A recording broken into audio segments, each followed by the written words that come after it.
Buenos días, mi nombre es Esteban Morales y hoy quiero contarles una historia que me cambió la vida para siempre. Tengo 85 años y durante 79 de ellos he trabajado sin parar. Sí, escucharon bien, empecé a trabajar cuando tenía apenas 6 años. Pero esta no es solo mi historia, es la historia de cómo una niña de 8 años le enseñó una lección a uno de los hombres más ricos de mi país, y cómo esas palabras resonaron en mi corazón durante más de 70 años. En el comienzo de todo era el año 1945, la Guerra Mundial acababa de terminar, pero en mi pequeño pueblo de Tucumán, Argentina, la pobreza era nuestra guerra diaria. Mi padre, Juan Morales, trabajaba cortando caña de azúcar desde el amanecer hasta que el sol se ocultaba. Mi madre, Rosa, lavaba ropa para las familias pudientes del pueblo.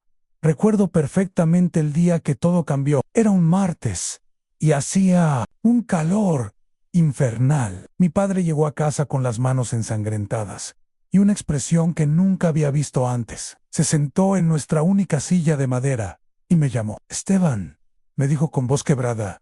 Mañana vienes conmigo al campo. Yo tenía 6 años recién cumplidos. No entendía por qué mi papá estaba tan triste, pero sabía que algo había cambiado para siempre en esa noche. Mientras mi madre remendaba mis únicos pantalones para que pudiera ir al campo, escuché una conversación que se grabó en mi mente como si fuera ayer. En Juan, es muy pequeño, decía mi madre entre lágrimas. Rosa, no hay de otra. El patrón me dijo que si no produzco más, nos echa. Con el niño podemos cortar el doble. ¿Pero la escuela? ¿Qué escuela, Rosa? ¿Con qué vamos a pagar? El niño tiene que aprender que, en esta vida, los pobres trabajamos para que los ricos vivan. Esas palabras se clavaron en mi pecho como un puñal. Mis primeros pasos en el trabajo. Al día siguiente, a las 4 de la mañana, mi padre me despertó. En la cocina había un pedazo de pan duro y un poco de mate cocido. Esa fue mi primera comida como trabajador. Caminamos 45 minutos bajo las estrellas hasta llegar al cañaveral del señor Domingo Aguirre, el hombre más rico de la región. Tenía miles de hectáreas y decenas de trabajadores. Escúchame bien, Esteban, me dijo mi padre mientras me entregaba un machete pequeño que había hecho especialmente para mí. Tu trabajo es cortar la caña que yo no pueda alcanzar. Tienes que ser rápido y no quejarte nunca. Si el capataz te ve llorar, nos despiden a los dos. Y así comenzó mi infancia laboral. En los primeros días fueron un infierno. Mis manos se llenaron de ampollas que después se convirtieron en callos. El sol me quemaba la piel hasta dejarla roja como un tomate. Pero lo peor no era el dolor físico. Era ver cómo otros niños de mi edad pasaban camino a la escuela mientras yo cortaba caña. Después de un mes, ya podía cortar casi tanto como un adulto. Mi pequeño cuerpo se había adaptado al trabajo duro, pero mi corazón seguía siendo el de un niño que soñaba con aprender a leer y escribir. La llegada del nuevo capataz. Después de 2 años trabajando en el cañaveral, llegó un nuevo capataz. Se llamaba Roberto Vázquez. Era conocido por su crueldad con los trabajadores. Tenía unos 40 años. Era alto y corpulento, y siempre llevaba un látigo en su cinturón. El primer día, bajo su supervisión, Roberto se acercó a mi padre y a mí mientras descansábamos 5 minutos bajo la sombra de un árbol. ¿Y este mocoso qué hace aquí?, preguntó con desprecio. Es mi hijo, don Roberto. Trabaja conmigo hace 2 años, respondió mi padre quitándose el sombrero. No me importa si es tu hijo o tu nieto. Aquí se viene a trabajar, no a jugar. Roberto tomó mi machete y me miró con una sonrisa cruel. A ver, niño, muéstrame qué sabes hacer. Tenía 8 años y apenas llegaba a la cintura de aquel hombre, pero tomé el machete y en 10 minutos corté más caña que muchos adultos en el mismo tiempo. Roberto quedó impresionado. Bueno, el niño sí sirve, pero quiero que trabaje el doble. Sí. A los 8 años corta como un hombre, que produzca como 2 hombres. Desde ese día, mi jornada laboral aumentó de 8 a 12 horas. El encuentro con la riqueza. Un día de octubre de 1947, algo extraordinario pasó en el cañaveral. El mismísimo don Domingo Aguirre venía a inspeccionar sus tierras. Era la primera vez que lo veíamos en persona, Llegó en un auto negro brillante, vestido con un traje impecable y sombrero de ala ancha. Lo acompañaban 2 hombres con armas y su hijo, un niño de mi misma edad. Vestido como un pequeño príncipe en Don Domingo, caminaba entre los trabajadores como si fuera un rey, inspeccionando a sus súbditos. De vez en cuando se detenía y hacía preguntas al capataz Roberto sobre la producción cuando llegó hasta donde estábamos mi padre y yo. Se quedó parado observándome trabajar. ¿Este niño qué edad tiene?, le preguntó a Roberto. 8 años.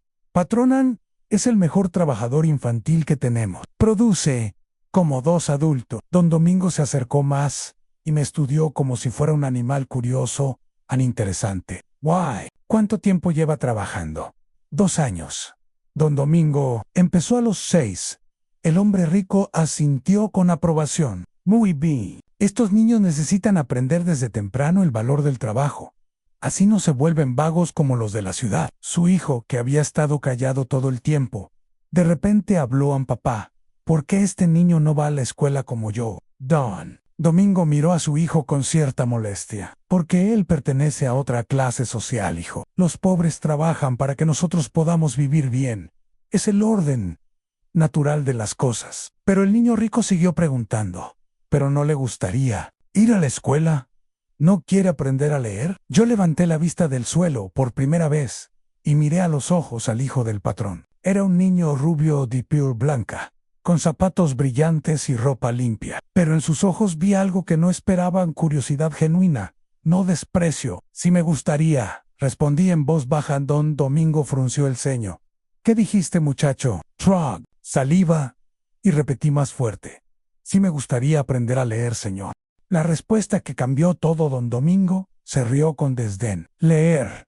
¿Para qué necesitas leer tú? Los de tu clase no necesitan saber leer, necesitan saber trabajar. La lectura es para los que van a dirigir, no para los que van a obedecer. Pero entonces pasó algo que nunca olvidaré. Una niña de unos 8 años, hija de uno de los trabajadores de la casa principal, se había acercado sigilosamente al grupo. Era pequeña, tenía trenzas y un vestido remendado, pero limpio. La niña se puso delante de Don Domingo, lo miró directo a los ojos y con una voz clara y firme dijo: a mi papá dice que usted no sabe lo que es tener hambre. El silencio fue absoluto. Ni los pájaros parecían cantar en ese momento. En Don Domingo, visiblemente molesto, respondió: ¿cómo que no sé lo que es tener hambre? Yo he trabajado toda mi vida para construir todo esto. La niña no se inmutó. Con una sabiduría que parecía imposible para su edad,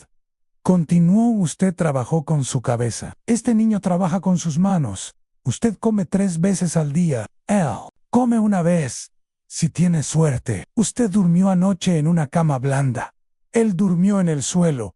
Usted nunca tuvo hambre de verdad. Don Domingo estaba rojo de la ira. ¿Y qué tiene que ver eso con que este niño aprenda a leer? Y entonces la niña dijo las palabras que resonarían en mi mente durante los siguientes 77 años. Porque cuando un niño pobre aprende a leer, aprende a soñar. Y cuando aprende a soñar, aprende que puede ser más que un trabajador. Why, no quiere que seamos más que trabajadores. Porque entonces, ¿quién va a cortar su caña? El rostro de Don Domingo cambió completamente. La expresión de molestia se transformó en algo que no había visto nunca: en miedo. Miedo de que una niña de 8 años hubiera visto la verdad que él trataba de ocultar. ¿Cómo te atreves?, murmuró pero la niña no había terminado.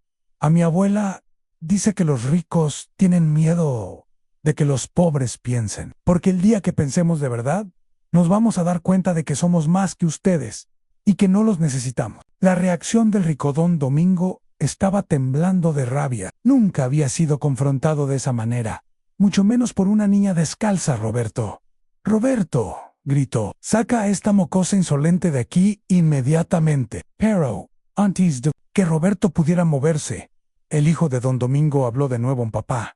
¿Es verdad lo que dice la niña? Don Domingo miró a su hijo con desesperación. No, hijo, claro que no. Esta gente no entiende cómo funciona el mundo. Pero el niño rico siguió preguntando: ¿por qué entonces no puede ir a la escuela? Si trabajar es tan bueno, ¿por qué yo no tengo que trabajar? La niña sonrió por primera vez y se dirigió al hijo del patrón, porque tu papá sabe que la escuela te enseña a pensar, y él quiere que tú pienses para que puedas mandarnos, pero no quiere que nosotros pensemos, porque entonces no lo obedeceremos. Don Domingo había perdido completamente el control. Basta. Suficiente. Roberto, despide al padre de esta niña inmediatamente. Y este niño, dijo señalándome, este niño también se va. No quiero revolucionarios en mi propiedad. Pero la niña aún no había terminado. Con una calma que helaba la sangre, dijo, usted puede despedir a nuestros papás, don Domingo. Puede quitarnos el trabajo, puede quitarnos la comida, pero hay una cosa que no puede quitarnos la verdad. Y la verdad es que, si nosotros, usted, no es nada las consecuencias efectivamente. Don Domingo cumplió su amenaza. Esa misma tarde, mi padre, el padre de la niña, y otros 3 trabajadores que habían estado presentes durante la conversación, fueron despedidos. Caminamos de regreso a casa en silencio. Mi padre estaba destruido a los 45 años, con una familia que alimentar y sin trabajo. Se sentía derrotado. Por tu culpa, perdí el trabajo, me dijo cuando llegamos a casa. No fue por su culpa, señor Juan, intervino la niña, que había caminado con nosotros. Fue porque don Domingo tuvo miedo de la verdad. Mi madre, al enterarse de lo que había pasado, se puso a llorar. Pero la madre de la niña, doña Carmen, tenía una actitud diferente. Rosa, le dijo a mi madre, deja de llorar. Nuestros hijos acaban de darnos la lección más grande de nuestras vidas. ¿Qué lección, Carmen? Nos quedamos sin trabajo. La lección de que no somos menos que nadie, que nuestros hijos valen lo mismo que el hijo del patrón, y que si queremos cambiar nuestra situación, tenemos que empezar por cambiar nuestra mentalidad. El plan de doña Carmen era una mujer extraordinaria. Había aprendido a leer y escribir de manera autodidacta, y durante años había soñado con poder enseñar a otros. 3 días después del incidente con don Domingo, doña Carmen reunió a todas las familias despedidas en su pequeña casa. Señores, dijo, tenemos 2 opciones. Podemos seguir siendo víctimas, o podemos tomar el control de nuestro destino. ¿De qué hablas, Carmen?, preguntó mi padre. Habló de educación.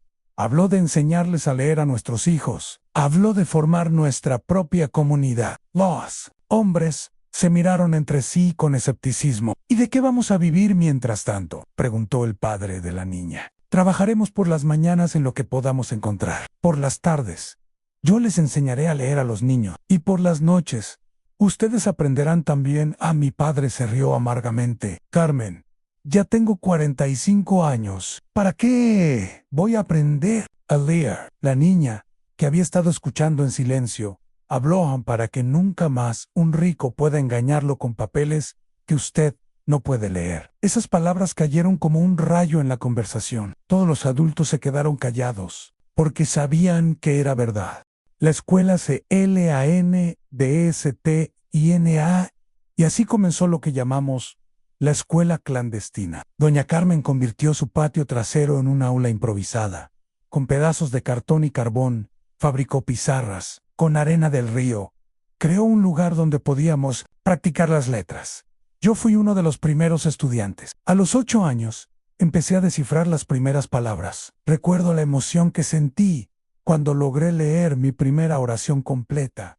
El niño trabaja en el campo, pero doña Carmen no se conformaba con enseñarnos solo a leer. Nos enseñaba a pensar. Esteban, me preguntaba, ¿por qué crees que don Domingo se enojó tanto cuando la niña le dijo la verdad? Yo pensaba y pensaban, porque pork, no. ¿Le gusta que le digan que está mal? No, hijo, porque tuvo miedo. Los poderosos siempre tienen miedo cuando los pobres empiezan a pensar. Durante 6 meses, fuimos a la escuela clandestina todas las tardes. Por las mañanas, trabajábamos en lo que podíamos. Mi padre y yo cortábamos leña. Mi madre seguía lavando ropa. Y poco a poco, fuimos saliendo adelante. La sorpresa de don Domingo. Día de abril de 1948. Don Domingo apareció de nuevo en el pueblo, pero esta vez no venía en su auto negro. Venía caminando, solo. Con una expresión preocupada, se dirigió directamente a la casa de doña Carmen, donde sabía que se realizaban las clases Cuando llegó, encontró a 15 niños y 10 adultos sentados en círculo, leyendo en voz alta un libro que doña Carmen había conseguido. ¿Qué es esto?, preguntó, con una mezcla de curiosidad y molestia. Doña Carmen se levantó con dignidad. Es una escuela, don Domingo. ¿Una escuela?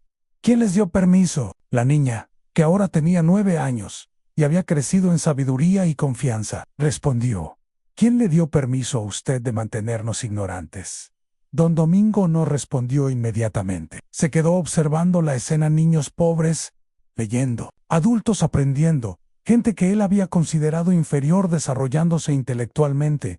¿Para qué quieren saber leer?, preguntó finalmente mi padre, que había aprendido a leer en esos meses. Se levantó y respondió: para entender los contratos que nos hace firmar, para saber cuánto nos debe pagar realmente, para enseñarles a nuestros hijos que pueden ser más que cortadores de caña. La cara de don Domingo palideció. La proposición inesperada. Don Domingo se quedó callado por varios minutos. Parece estar luchando con algo interno, como si dos fuerzas opuestas estuvieran batallando en su mente.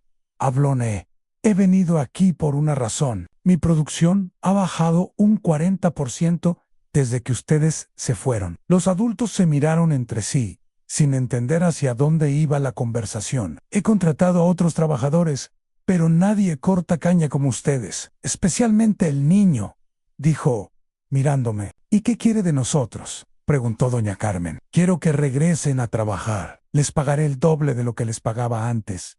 El silencio fue absoluto. La proposición era tentadora para familias que habían estado pasando dificultades económicas. Pero la niña habló. ¿Y podremos seguir viniendo a la escuela? No, respondió don Domingo rotundamente. Si regresan a trabajar, es para trabajar, no para perder el tiempo con estas ideas.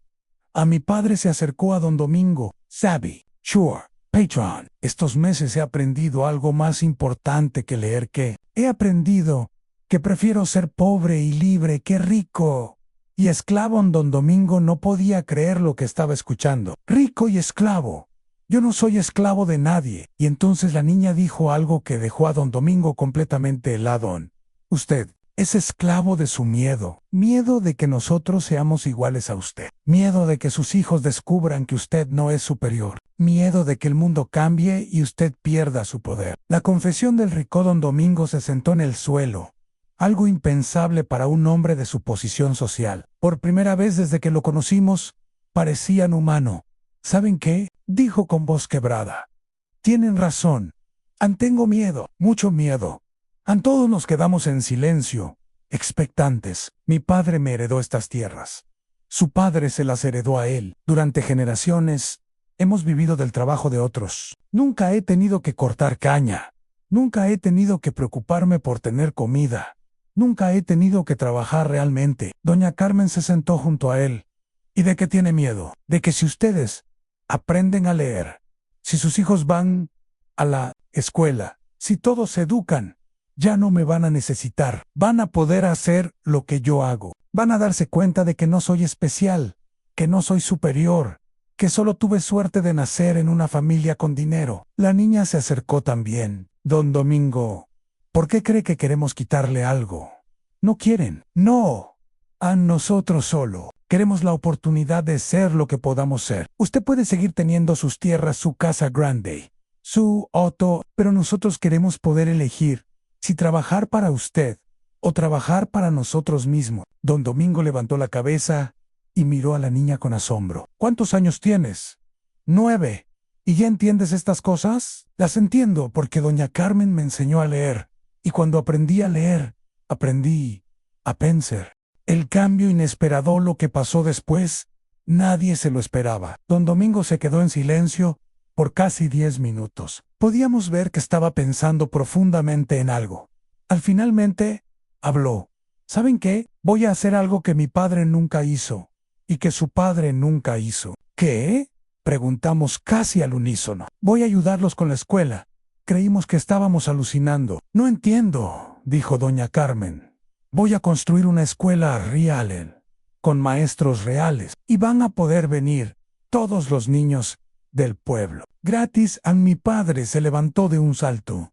¿Por qué haría eso? Porque esta niña me hizo entender algo. Si ustedes prosperan, yo también prospero. Si sus hijos se educan, van a poder crear nuevos negocios, nuevas oportunidades, van a comprar más productos, van a generar más riqueza para todos. La niña sonrió por primera vez desde que don Domingo había llegado.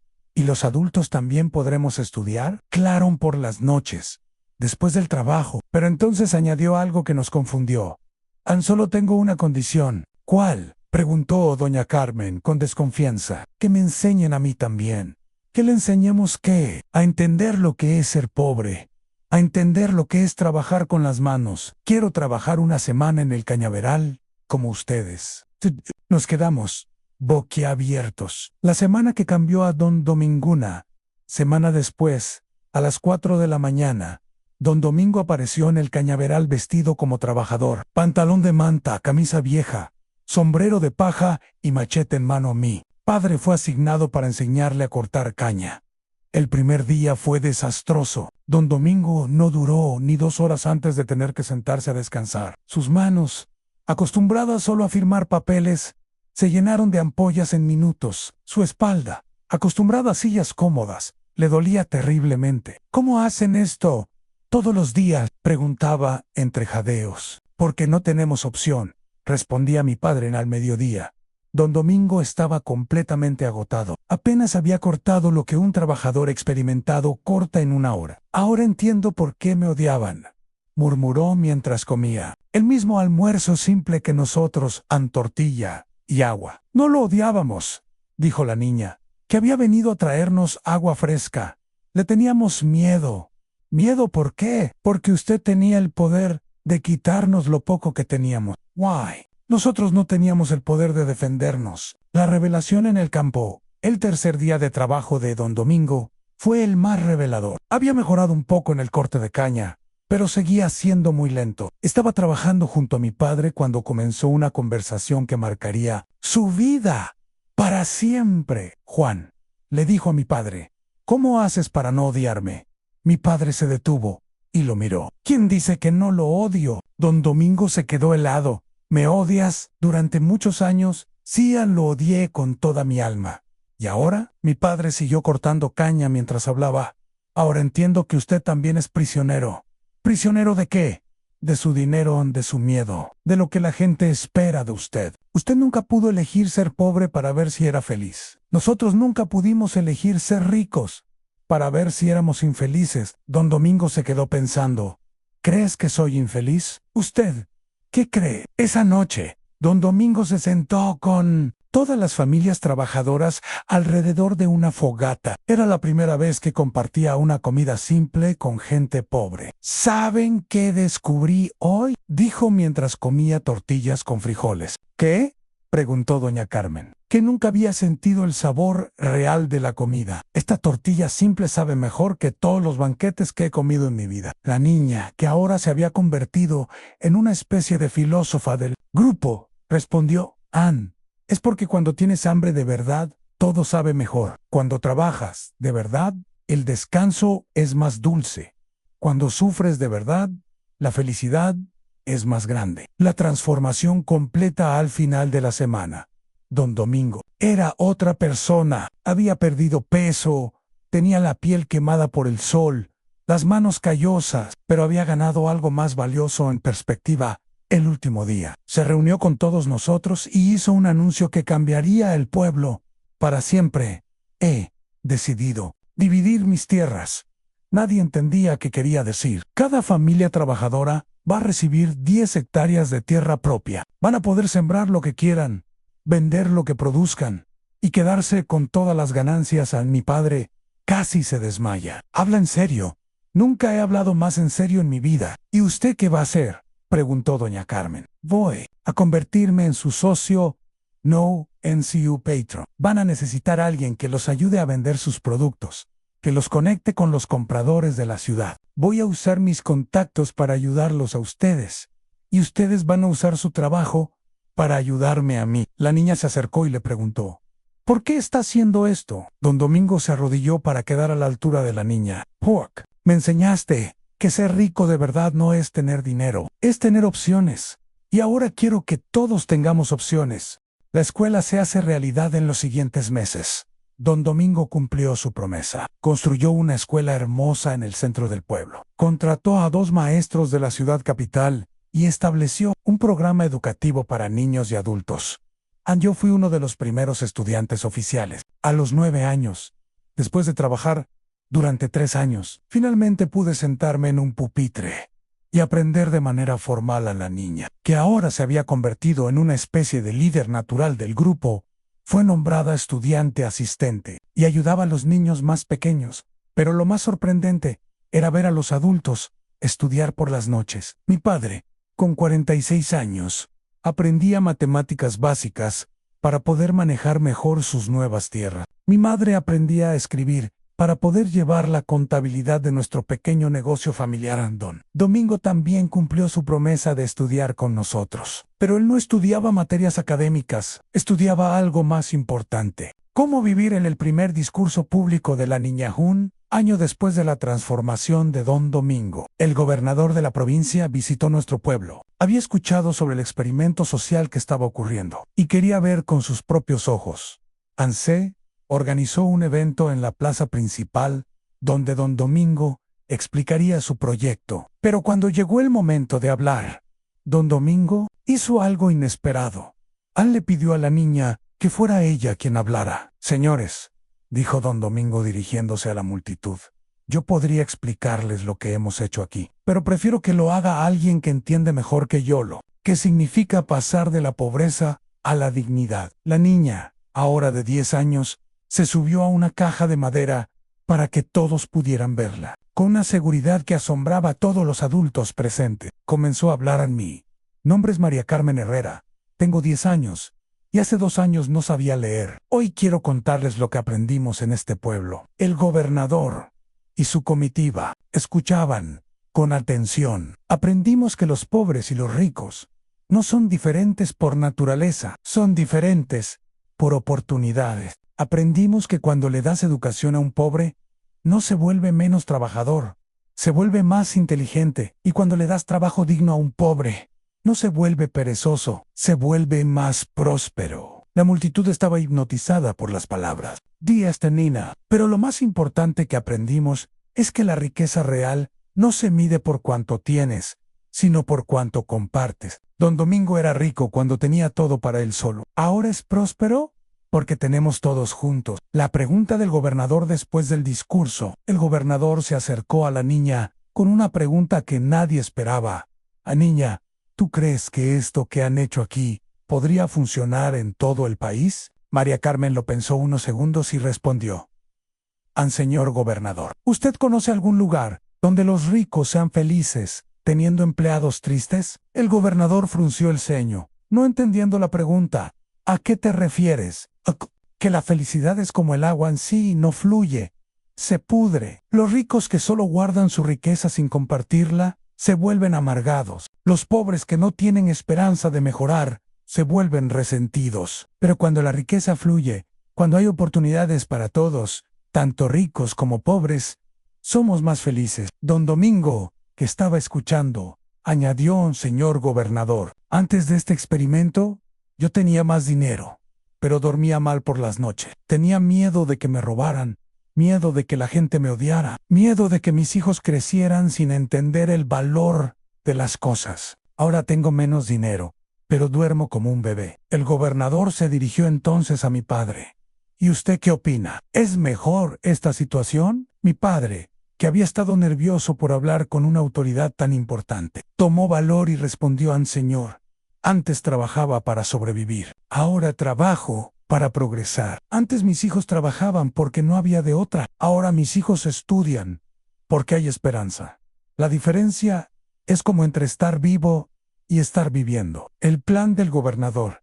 El gobernador quedó tan impresionado con lo que vio en nuestro pueblo que decidió implementar un programa piloto similar en otros 5 pueblos de la provincia. Pero tengo una condición, dijo. Quiero que don Domingo y la niña María Carmen viajen a esos pueblos para explicar cómo lo hicieron. Y así comenzó lo que después se conocería como la Gira de la Esperanza. Durante 6 meses, don Domingo, María Carmen, mi padre y doña Carmen Viajaron por la provincia compartiendo nuestra experiencia.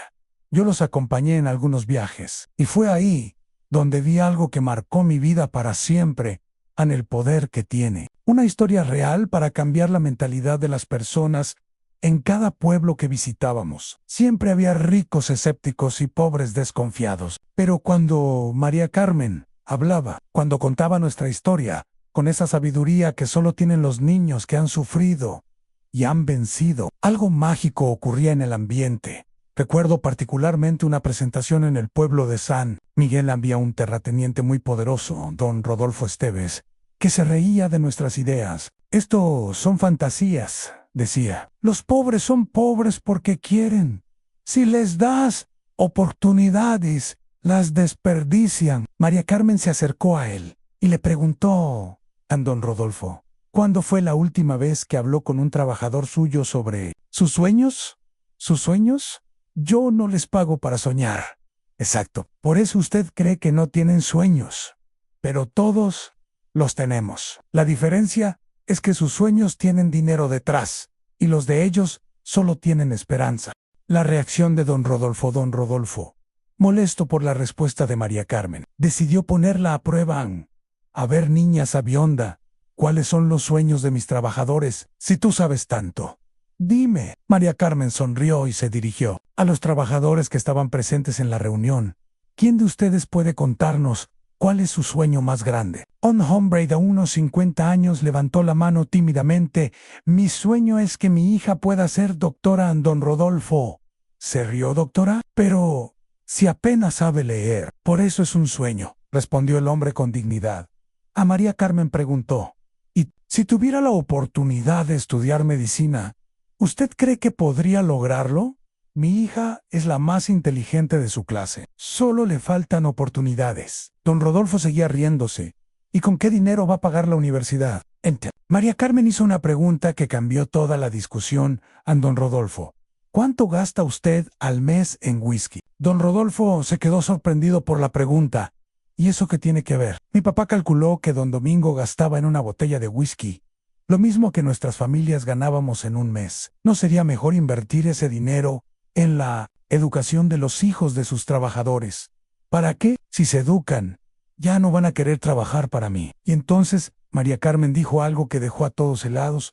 Claro que van a querer trabajar para usted, pero ya no como esclavos, sino como socios. Y van a trabajar mejor, porque van a entender lo que están haciendo. El experimento de don Rodolfo, para sorpresa de todos, don Rodolfo decidió hacer una prueba. Eligió a 5 familias de trabajadores y les propuso un trato. Él pagaría la educación de sus hijos durante un año y a cambio, ellos trabajarían con más productividad. Pero había una condición al final del año. Si los resultados no eran buenos, todos regresarían a la situación anterior. La hija del trabajador de 50 años, una niña llamada Rosa, fue una de las seleccionadas. Tenía 14 años y un talento natural para las matemáticas. Durante ese año, algo extraordinario pasó. Los niños que estaban estudiando no solo mejoraron académicamente, sino que comenzaron a aplicar lo que aprendían en el trabajo de sus padres. Rosa, por ejemplo, desarrolló un sistema más eficiente para calcular la producción diaria. Otro niño diseñó una herramienta que facilitaba el corte de caña. Una niña creó un método para conservar mejor los alimentos al final del año. La productividad de esas 5 familias había aumentado un 60%. Don Rodolfo estaba asombrado. No puedo creerlo. Realmente funcionó. María Carmen sonrió. Es que usted confundió educación con rebeldía. Los niños educados no se rebelan contra el trabajo, se rebelan contra la injusticia. El reconocimiento nacional y noticia de los experimentos exitosos en varios pueblos llegó hasta la capital del país. El mismísimo presidente decidió visitar nuestra región para conocer de primera mano lo que estaba ocurriendo. Fue un evento histórico. Nunca había venido un presidente a nuestro pequeño pueblo. Se organizó una gran ceremonia en la escuela que había construido don Domingo, el presidente. Después de recorrer las instalaciones y hablar con varias familias, pidió escuchar directamente a María Carmen, de quien ya había oído hablar. María Carmen, le dijo el presidente, me han contado que tú fuiste quien inició todo esto. ¿Es verdad, María Carmen? ahora de 11 años, respondió con la misma seguridad de siempre: no, señor presidente. Yo solo dije la verdad. Fueron los adultos quienes decidieron escucharla. ¿Y cuál fue esa verdad? Que los pobres no somos pobres porque queremos, sino porque no hemos tenido las mismas oportunidades que los ricos. El presidente asintió y preguntó: ¿y crees que esto se podría aplicar en todo el país? María Carmen lo pensó cuidadosamente antes de responder: al señor presidente, ¿usted cree que hay algún niño en este país que no merezca ir a la escuela? No, claro que no. ¿Y cree que hay algún adulto que no merezca ganar lo suficiente para alimentar a su familia? Tampoco. Entonces, ya tiene su respuesta. El problema no es si se puede hacer. El problema es si se quiere hacer. En la presidencial, el presidente quedó tan impresionado que hizo una propuesta inesperada a María Carmen. Quiero ofrecerte una beca completa para estudiar en la capital. Podrías ir a la mejor escuela del país, después a la universidad, convertirte en lo que quieras. Todos esperábamos que María Carmen aceptara inmediatamente. Era la oportunidad de su vida. Pero ella respondió: gracias, señor presidente, pero no puedo aceptar. El presidente se quedó sorprendido. ¿Por qué no? Porque si me voy, ¿quién va a seguir recordándoles a todos que los cambios reales se hacen en comunidad, no individualmente? Don Domingo se acercó a María Carmen. Esta es tu oportunidad de salir de la pobreza para siempre. Don Domingo, yo ya salí de la pobreza. No económicamente, sino mentalmente. Y aprendí que salir solo no sirve de nada si mis hermanos se quedan atrás. El presidente insistió: pero podrías estudiar, prepararte y después regresar a ayudar a tu comunidad. María Carmen sonrió al señor presidente. ¿Usted aprendió a ser presidente estudiando en libros o viviendo con la gente? El presidente no supo qué responder. Yo aprendo más quedándome aquí, viendo cómo funciona realmente el cambio social, que yéndome a estudiar teoría sobre la pobreza. La decisión que cambió mi vida, esa respuesta de María Carmen, me impactó profundamente. Yo tenía 10 años y había estado soñando con algún día poder irme del pueblo, estudiar en la ciudad, convertirme en alguien importante, pero sus palabras me hicieron reflexionar. ¿Qué significaba realmente convertirse en alguien importante? Esa noche, después de que se fue el presidente, me acerqué a María Carmen. María Carmen, ¿tú no quieres ser rica nunca? Ella me miró con esos ojos sabios que parecían imposibles en una niña de 11 años, año Esteban. ¿Tú qué crees que significa ser rico? Tener mucho dinero. ¿Y para qué quieres mucho dinero? Para no tener que trabajar tanto. Para poder comprar lo que quiera. Para que mi familia no pase necesidades. ¿Y qué pasa cuando ya tienes todo eso? No supe qué responder. Te voy a contar un secreto, Esteban. La verdadera riqueza no está en tener todo lo que quieres, sino en querer todo lo que tienes. No entiendo. Don Domingo tenía mucho dinero, pero no era feliz porque siempre quería más tierras, más poder, más respeto. Nosotros teníamos muy poco, pero tampoco éramos felices porque siempre nos faltaba algo en comida, ropa, educación. Y ahora todos tenemos lo suficiente y hemos aprendido a valorar lo que tenemos. Esa es la verdadera riqueza. El paso de los años pasaron y nuestro pueblo se convirtió en un modelo a seguir para todo el país.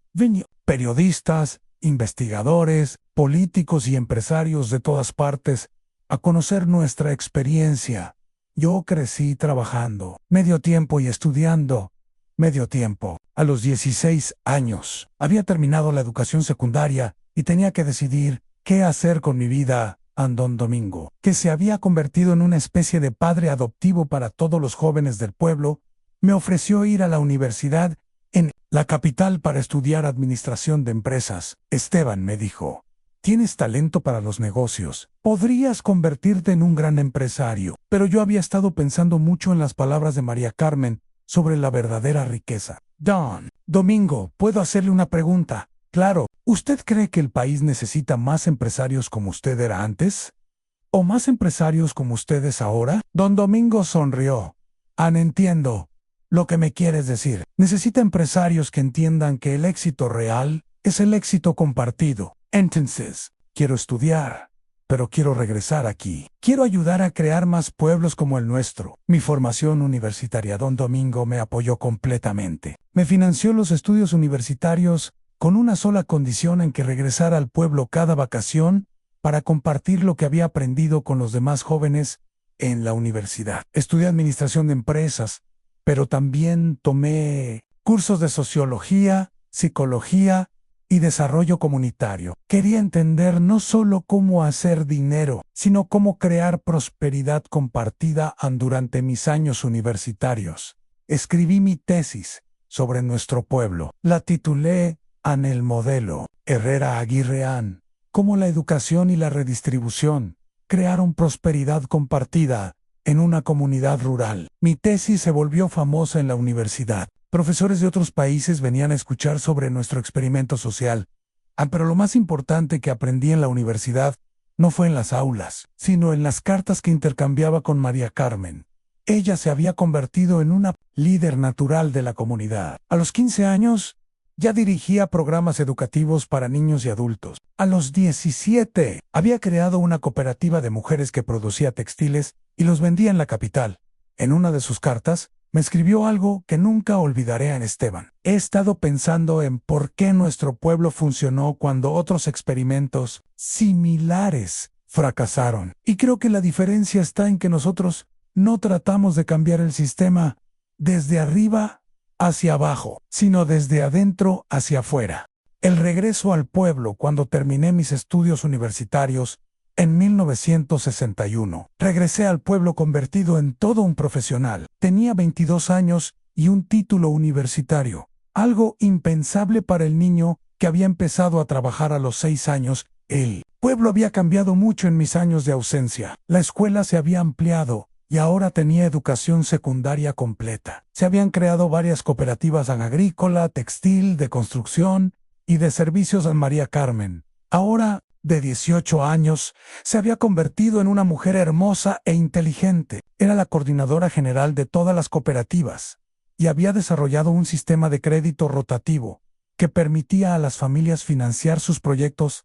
Don Domingo, ahora de 65 años, había transferido la mayoría de sus tierras a las cooperativas, pero seguía siendo el consejero principal para todos los proyectos importantes. A mi padre, que ahora sabía leer, escribir y hacer cuentas complicadas, se había convertido en el administrador de la cooperativa agrícola. Cuando me recibieron con una gran fiesta. Era el primer universitario que había salido del pueblo y regresado para quedarse. A la propuesta de matrimonio 2 años después de mi regreso. En 1963, tomé la decisión más importante de mi vida. Le propuse matrimonio a María Carmen, empero no fue una propuesta romántica tradicional, fue una propuesta de sociedad de vida. María Carmen, le dije una tarde mientras caminábamos por el cañaveral, donde todo había empezado. Quiero hacer contigo lo mismo que don Domingo hizo con nos. ¿Qué quieres decir?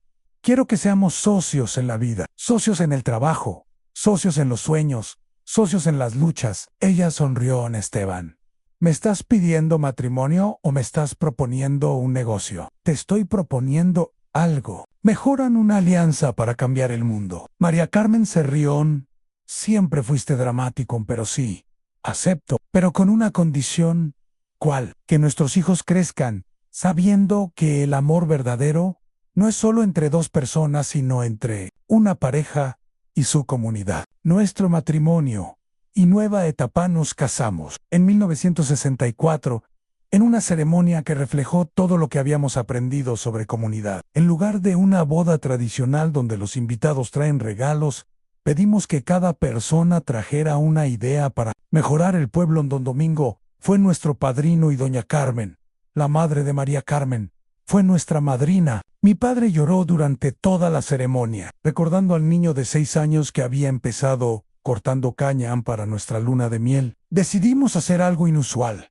Recorrimos otros pueblos de América Latina donde se estaban intentando experimentos similares al nuestro. Visitamos cooperativas en Colombia, proyectos educativos en Costa Rica y programas de desarrollo comunitario en México. En cada lugar, compartimos nuestra experiencia y aprendimos de las suyas. Cuando regresamos, teníamos claro cuál sería nuestro siguiente proyecto.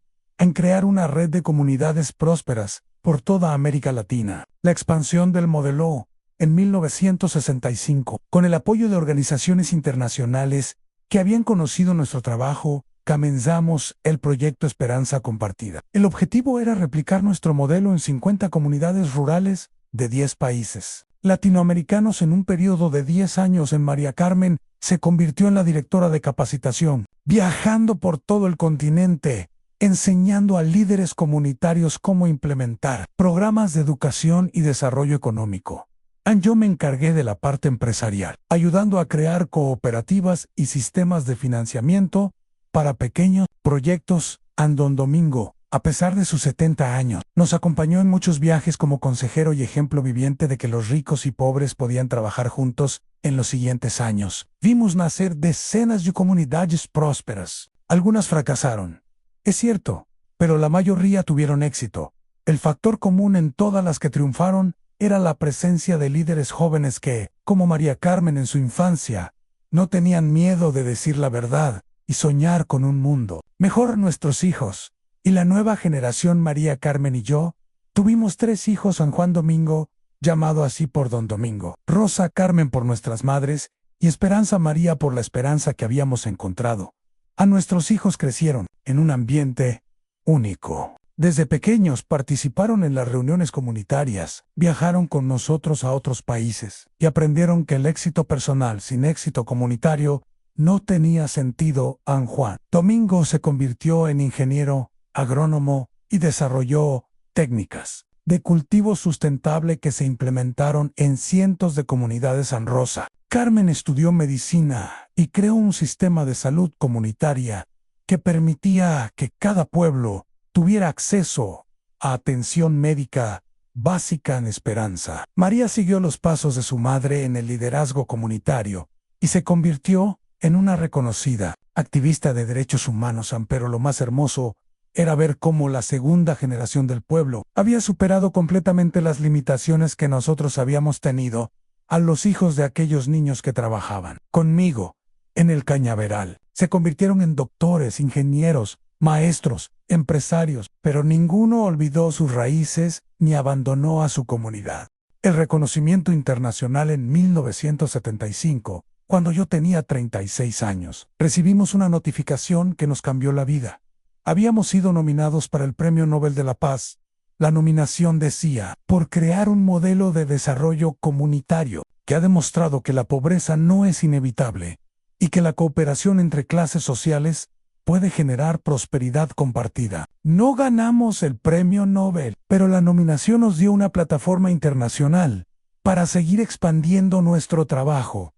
Fuimos invitados a hablar en las Naciones Unidas, en universidades de todo el mundo y en conferencias internacionales sobre desarrollo. Pero María Carmen siempre insistía en que regresáramos a nuestro pueblo cada mes para no perder la conexión con nuestras raíces. Esteban, me decía, podemos viajar por todo el mundo, pero nunca debemos olvidar que nuestra fuerza viene de esta tierra y esta gente. La crisis de los 80. En los años 80, América Latina atravesó una terrible crisis económica. Muchos los proyectos que habíamos ayudado a crear estaban en peligro. Gobiernos que habían apoyado nuestro trabajo fueron reemplazados por otros que priorizaban políticas económicas diferentes. El financiamiento internacional se redujo drásticamente.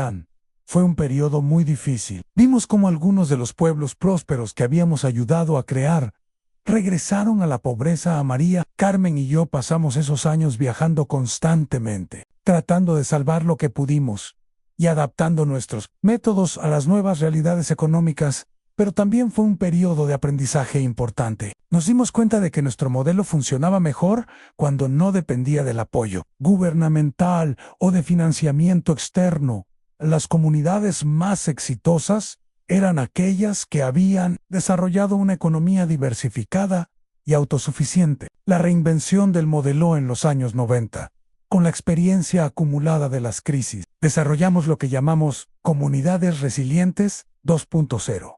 El nuevo modelo se basaba en 3 principios. Autosuficiencia económica. En cada comunidad debía producir al menos el 70% de lo que consumía. Educación continua, no solo educación formal, sino capacitación constante en nuevas tecnologías y métodos de producción. Redes de apoyo a las comunidades debían estar conectadas entre sí. Para compartir recursos y conocimientos, este modelo renovado fue aún más exitoso que el original. Para el año 2000 teníamos más de 200 comunidades prósperas, funcionando en 15 países. A María Carmen, ahora de 57 años, había sido reconocida internacionalmente como una de las expertas más importantes en desarrollo comunitario. Yo, 61, había escrito varios libros sobre economía solidaria y era consultor de organismos internacionales, pero seguíamos viviendo en nuestro pueblo original, en la misma casa donde habíamos criado a nuestros hijos. El nuevo milenio y los desafíos tecnológicos con la llegada del nuevo milenio. Enfrentamos un desafío completamente nuevo en cómo integrar la tecnología en nuestras comunidades rurales, sin perder la esencia de lo que habíamos construido. A nuestros hijos, ahora adultos, fueron fundamentales en esta transición. Juan Domingo desarrolló sistemas de agricultura de precisión que permitían a pequeños productores competir con grandes empresas. A Rosa Carmen implementó telemedicina en comunidades remotas, conectándolas con especialistas en las ciudades en esperanza. María creó plataformas digitales para que las cooperativas pudieran vender directamente a consumidores en todo el mundo. Pero el cambio más significativo vino de una fuente inesperada. Los nietos, la tercera generación, criada con tecnología, desde pequeña, encontró maneras creativas de usar Internet y redes sociales para fortalecer los lazos comunitarios en lugar de debilitarlos. La pandemia y nuestra fortaleza comunitaria en 2020. Cuando yo tenía 81 años, llegó la pandemia de COVID-19. Fue una prueba definitiva de la resistencia de nuestro modelo mientras las ciudades colapsaban y la economía global se tambaleaba. Nuestras comunidades resilientes demostraron su fortaleza en cómo producíamos la mayoría de nuestros alimentos. No dependíamos de cadenas de suministro externas. Como teníamos sistemas de salud comunitaria, pudimos atender a nuestros enfermos como estábamos acostumbrados a trabajar en cooperación. Fue natural organizar sistemas de apoyo mutuo durante el aislamiento, pero lo más hermoso fue ver cómo la tecnología que nuestros hijos y nietos habían integrado en las comunidades nos permitió mantener la conexión humana durante el distanciamiento físico. En María Carmen, ahora de 77 años y con algunos problemas de salud, pudo seguir dirigiendo reuniones comunitarias por videoconferencia desde nuestra casa. El legado en números ahora, que tengo 85 años, y estoy contando esta historia. Puedo ver con claridad el impacto de lo que comenzó con una niña de 8 años diciendo la verdad a un hombre rico en estos 77 años desde que empecé a trabajar. Hemos logrado crear más de 300 comunidades prósperas en 18 países, sacar de la pobreza a más de 2 millones de personas, educar a más de 500,000 niños que anteriormente no tenían acceso a escuelas, formar más de 50,000 líderes comunitarios, establecer más de 1,000 cooperativas exitosas. Pero los números no cuentan la historia completa. Lo verdaderamente importante es lo que no se puede medir: en la dignidad restaurada, las esperanzas renovadas, los sueños hechos realidad. La reflexión final. María Carmen murió el año pasado en 2024, a los 81 años. Su último deseo fue que continuáramos expandiendo el trabajo, pero sobre todo que nunca olvidáramos la lección fundamental que aprendimos siendo niños. En su funeral vinieron representantes de todas las comunidades que habíamos ayudado a crear. Fue una celebración de vida extraordinaria, con música, testimonios y mucha gratitud. A su nieta menor, también llamada María Carmen. Diopinas, 8 años, la misma edad que tenía mi esposa cuando confrontó a don Domingo, subió al estrado y dijo: a mi abuela me enseñó que cada generación tiene que encontrar su propia manera de decir la verdad. La de ella fue enfrentarse a los ricos. La de mis padres fue construir comunidades. La nuestra va a ser cuidar el planeta. Pero la ve sigue siendo la misma. Todos merecemos las mismas oportunidades. El mensaje para las futuras generaciones ahora que estoy al final de mi vida. Quiero dejar claro el mensaje más importante de esta historia.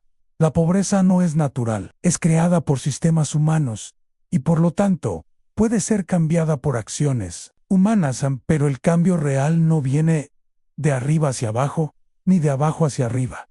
Viene de adentro hacia afuera. Viene de cambiar primero nuestra manera de pensar sobre qué es posible durante décadas. La gente me pregunta, ¿cuál es el secreto del éxito de sus comunidades? Y siempre respondo lo mismo. No hay secretos, solo hay verdades que la mayoría prefiere no ver. Primera verdad, a los ricos y los pobres necesitamos unos a otros, pero no en una relación de dominación, sino de cooperación. Segunda verdad, la educación no es un lujo para los pobres, es una necesidad para toda la humanidad. Tercera verdad, el verdadero desarrollo no se mide por cuánto dinero se acumula, sino por cuántas personas tienen oportunidades de prosperar. Cuarta verdad, los niños ven con más claridad que los adultos, porque no tienen miedo de imaginar un mundo diferente. Mientras termino de contar esta historia, pienso en aquella mañana de 1945, cuando mi padre me despertó a las 4 a.m. para ir a trabajar al cañaveral. Era un niño de 6 años que no sabía leer, que tenía hambre, que no tenía esperanza. Aún hoy, soy un hombre de 85 años, que ha visto nacer y prosperar a cientos de comunidades, que ha formado a miles de líderes, que ha contribuido a cambiar la vida de millones de personas. Pero ¿saben qué es lo que más me enorgullece? No son los reconocimientos internacionales, ni los libros escritos, ni las comunidades creadas. Lo que más me enorgullece es que aquel niño de 6 años que empezó cortando caña nunca perdió la capacidad de soñar, y que esos sueños no se quedaron solo en su cabeza, sino que se compartieron con una comunidad que decidió soñar junto con él, porque esa es la verdadera lección que aprendimos. Los sueños individuales se pueden romper, pero los sueños comunitarios pueden cambiar el mundo. María Carmen tenía razón cuando era una niña de 8 años. El día que los pobres aprendemos a pensar, nos damos cuenta de que podemos ser mucho más de lo que el mundo espera de nosotros. Pero también don Domingo tenía razón cuando se dio cuenta de que los ricos pueden ser mucho más felices cuando dejan de temer a los pobres y empiezan a trabajar con ellos. La niña lo odió y el rico no pudo creerlo, pero cuando finalmente lo creyó, todos fuimos más ricos, no solo económicamente, sino en dignidad, en esperanza, en comunidad. Y esa, queridos oyentes, es la verdad más importante que un anciano de 85 años puede compartir con ustedes, aunque nunca es demasiado tarde para cambiar. Nunca es demasiado temprano para soñar, y nunca estamos demasiado solos para lograr grandes cosas. Porque cuando una comunidad decide que todos sus miembros merecen prosperidad, la prosperidad llega. Cuando una comunidad decide que todos sus niños merecen educación, la educación florece. Y cuando una comunidad decide que ricos y pobres pueden trabajar juntos, la riqueza se multiplica para todos. Esa es mi historia. La historia de un niño que empezó trabajando a los 6 años, de una niña que tuvo el valor de decir la verdad, y de un hombre rico que tuvo la sabiduría de escucharla, pero sobre todo, es la historia de lo que es posible cuando dejamos de ver las diferencias como obstáculos y empezamos a verlas como oportunidades. Gracias por escucharme. Y recuerden, cada uno de ustedes tiene el poder de ser esa niña que dice la verdad, o ese rico que decide escucharla, o esa comunidad que decide cambiar en el futuro. No está escrito, lo escribimos nosotros cada día, con nuestras decisiones, nuestras acciones y nuestros sueños compartidos. ¡Que viva la esperanza! ¡Que viva la comunidad! ¡Que viva la verdad! ¡Fen!